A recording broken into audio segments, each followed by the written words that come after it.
Hi, I'm Lizzie. I grew up with a very magnetic mum. She had a way of just drawing people to her. Both men and women wanted to be in her orbit. There was something about her, something that just made her stand out from the rest. Now, I've remembered lots of her tips, and I've also improved on some and added some as I've gone down my own life path, and I want to share those with you today. She was probably a bit selfish. She never left the house until she thought she looked her best. So Dad would often be waiting for her while she got herself fully groomed, hair curled, makeup on, the accessories, she loved fashion. So she always wanted to look good. Even if she was going to tennis, she had the hair curled and the makeup on and she looked good. She liked to feel her best because then she could be her best around people. And when you have that feeling about yourself, then you're drawing other people to you because people want to be around people that feel good about yourself. You draw other people to you because it's the law of attraction. Like attracts like. What we put out, we bring back to us. So do what you can to make yourself feel good. Now, a few tips that I've been given along the way, a few tips that she's given me. If you're still young and you're trying to look after your skin, don't overdo heavy moisturizers and things. She always said to me, take care of your skin, just cleanse it, but don't overdo the moisturizer. As I got older, I was told by many beauticians to just moisturize, moisturize, moisturize, and that goes for your body and your hair. Don't overwash your hair, lots of conditioner, add moisture to your body all the time. And my grandmother was a very beautiful woman actually, and I remember seeing photos of her when she was quite young. She had like porcelain skin. I remember her saying to me how she dried her skin out with the sun, and she felt really bad about that because they didn't have the knowledge that we have now. So sunblock, sunblock, sunblock. I'm lucky I've got a great man in my life now who's prepared to wait while I get ready. I try to be on time though. I'm not like my mum. That's something I did learn from her, is try to be more punctual. But he's very patient and he realizes if he wants to take me out looking good, that sometimes it takes a bit of extra time to get yourself looking good. So don't skimp on looking after you. It's really important to feel good. Now, if you want to be magnetic and be that woman that stands out from the rest, be interested in other people. It's such a selfless thing to do. When you meet people, to not just start talking about yourself. It's so easy to do. Someone asks, how are you? And before you know it, you've just started talking, and then when you separate from this person, you're like, oh, I don't know anything about them. I've just talked about myself the entire time, because they were actually pretty good at getting you talking about yourself. So be aware of this. Make sure that you're the person that is gently leading them to talk about themselves.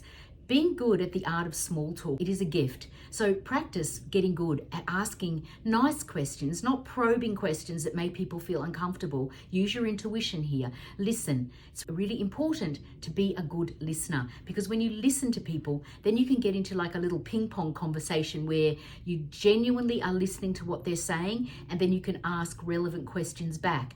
If you find yourself in a situation where the conversation is just not happening, or perhaps you're at a function where you're trying to network or you don't know people very well, so you just want to ask non-specific questions about their life, but just things like, well, here in Sydney, for instance, nobody is from Sydney. It's a bit of a joke here. Everybody's from somewhere else. So it's quite okay to say, so what part of Sydney are you from? And did you grow up here? Or what's your background? What's your heritage? Once a year, I go to a function with my partner at Christmas time, and I don't see these people all year.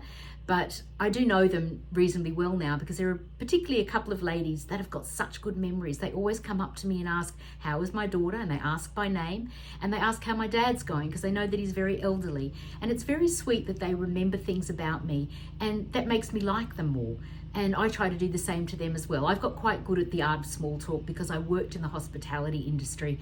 And when you're around a lot of people, you try to just make general conversation. You don't want to get too personal, but you do want to make sure that you're remembering little things about them. I worked in a job a while ago now where everyone had a card, and so when I would talk to someone on the phone, I would jot down things like she went on maternity leave, or she's had a girl, she's had a boy. So next year when I talk to them, I would talk to them every year, that I could say, oh, how is your son going? Or, oh, you're back from maternity leave. Little things about someone, they just love it when you remember things about them. It makes them feel special, and doesn't everyone want to feel special? When you can make someone else feel special, then they like you a lot. They're drawn to you. They feel that magnetic pull to this person, and they just remember you as being someone that they want to be around. Remember to try to be interested in people and not just interesting.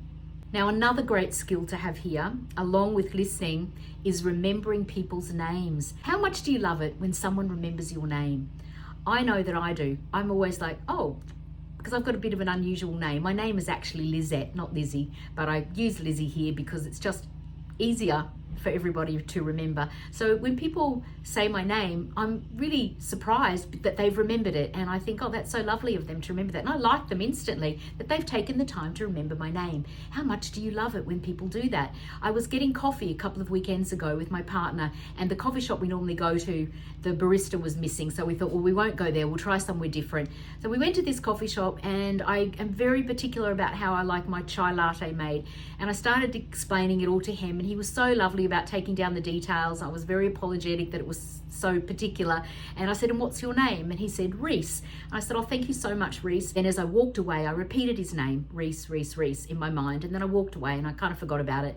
And then when I went back the next weekend, I said, hi, Reese, how are you? And he's like, oh, you remembered my name. He was really taken aback, and he said, I don't think I got yours. And I said, it's Lizette, and we're now friends. And so I'll be going back there more often because I love the fact that we've got to know each other. He loves that I know his name, and he's making me a fantastic chai latte now every Sunday, so I'm pretty happy about that as well.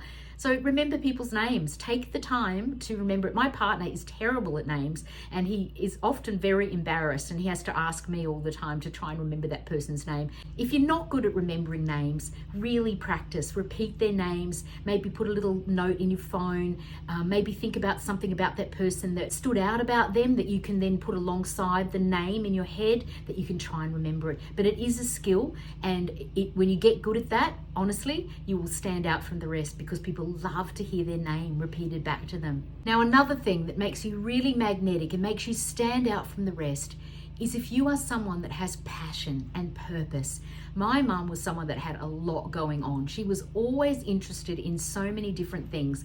She was into her exercise. She loved her tennis. She was very interested in diet, makeup, skincare, fashion. She was into the share market. She was well read. She loved history. She was always learning something new. I know she would have loved Google if she'd been alive now. She always wanted the newest gadget. I know as soon as mobile phones came out, she wanted one. So she was always a go-getter. She was always excited about life. She instilled in me a passion for life, for achieving things, for being a person that has life goals, and for doing something exciting, something a bit different with life. So now I've got my YouTube channel, and I know people love to talk about that. Even though there are millions of people that have YouTube channels, it is still quite a unique thing to have. When you're in a group of people, when you mention that, they want to talk about it. A few years back, I had a very interesting job that people love to talk about. It was very unique.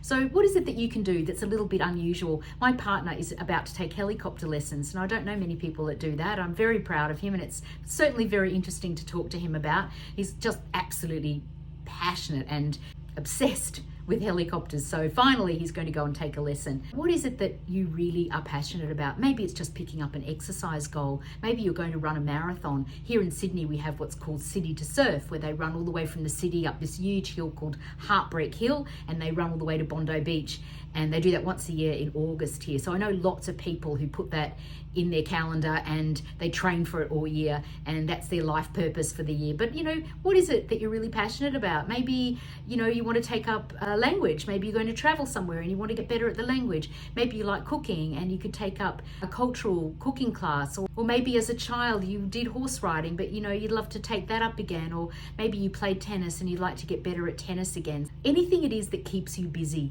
is really great, because then you're not also sitting at home, particularly if you're dating, you're not waiting for that guy to call you. You've got things going on. You've got your own life purpose and your own passions, your own dreams, your own goals. So important. People want to be around people that exude excitement and exude passion for life. We only have a short time on this earth, so live it to the fullest. Don't waste time just doing nothing with your life. Work is work, but if you're not passionate about your work and it's not taking up all your time, then find something else that you can do that gets you excited to get up every morning, that you go, wow, I can't wait to get up and learn more about that, or to go and do that. Whatever it is, get involved in something that you can get excited about, because that makes you magnetic. It pulls people towards you when you put out that I'm radiating happiness vibration. I love life. If you haven't subscribed to my channel, please do. I'll leave a link for my book below. It is for every woman out there, whether you're in a relationship, out of a relationship, or just looking for a great relationship. When I learned the twin laws of attraction, it absolutely changed my life.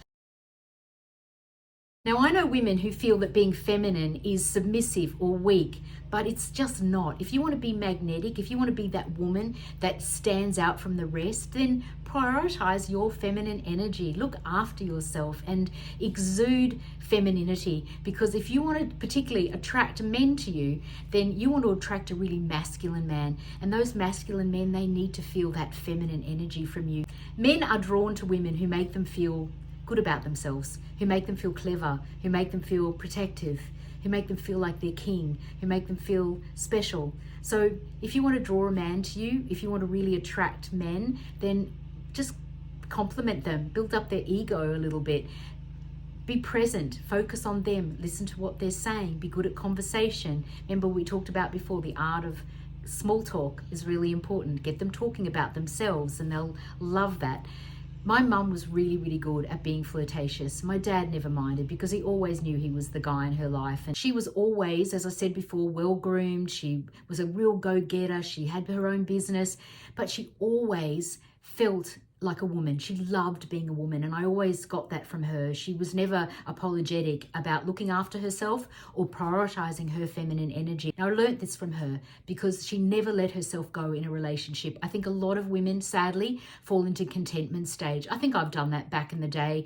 I think I have been in relationships where I've just thought, well, once you've got the guy, it's okay. But I remember now how important this is, and I never want my relationship that I've got now to fall into that contentment stage. Every Saturday night we have a date night, and I get all dressed up and I put on perfume and I feel good, and I've done my hair and I've put on something great, and he does the same. We both go out of our way to make it just like we just met, and we have a wonderful night out at dinner. We have a couple of drinks, and the whole weekend is just for us. And we make sure that we prioritize this time and we prioritize each other just to keep that spark going. So make sure you're doing this in your relationship. And if you're out there on the dating scene, don't sleep with guys too early. Keep the man interested in you by complimenting him, by building up his ego, looking your best, and making sure that he's investing in you. If you can keep him investing in you for longer and longer, then he's going to get more addicted to you and he won't be able to let you go. So don't sleep with him too soon, but just keep